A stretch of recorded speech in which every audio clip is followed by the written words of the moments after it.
thank you all for joining us.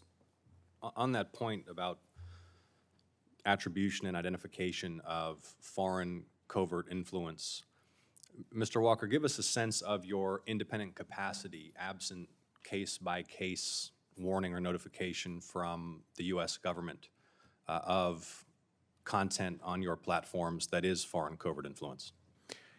It is challenging, as was talked about earlier. Russia has moved beyond paying for things in rubles and only working between 9 and 5 Moscow time. So they're increasingly making it more difficult to identify things.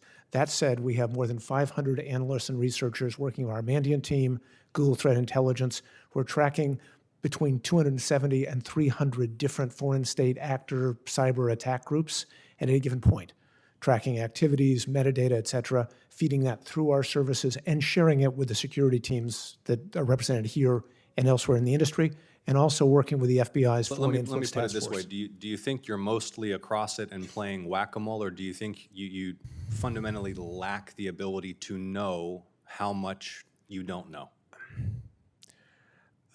I think the humble and probably accurate statement would be the latter, because the adversaries are always moving forward, and it is a constant cat and mouse game. And when you mentioned earlier using machine learning or algorithmic tools to try to identify it, is that on the basis of network activity and posting tactics as opposed to content where there's a risk of collateral damage? You might suppress bona fide American speech because oftentimes what the foreign actors are amplifying resembles perhaps extreme or polarizing speech that's happening organically in the country. It's a deep and important question, and the answer differs to some degree across the different platforms, because a pure social network, as Mr. Clegg was referring to, will have more behavioral information.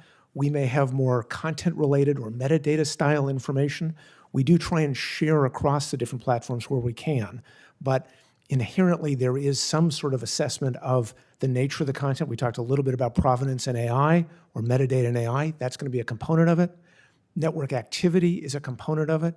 And then behavioral signals will also be a component of it. Okay, in addition to attribution, let's talk about authentication. Mr. Smith, you mentioned the Slovakian example, I believe. Let's game it out. Right, I think we need to be able to discuss in the open how this might unfold in the United States and who bears responsibility for handling it. There might be some very compelling, seemingly authentic, deep fake audio clip, which is in fact fake and defamatory, implicating a candidate for office of the United States in the hours or days or weeks before an election.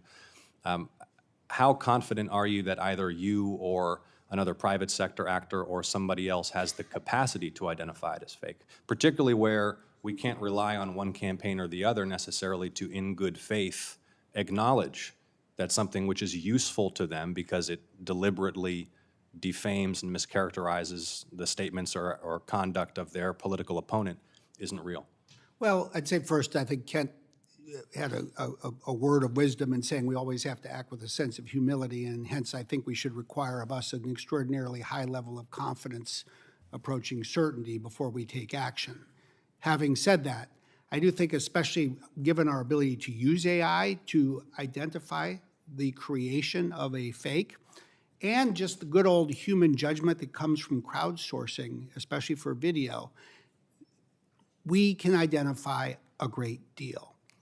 And I then think what it translates into is another part of your question. Great, what do we do about it? And there will be days, or it could be hours, when the most important thing we'll need to do is alert the public so that there is a well-informed conversation.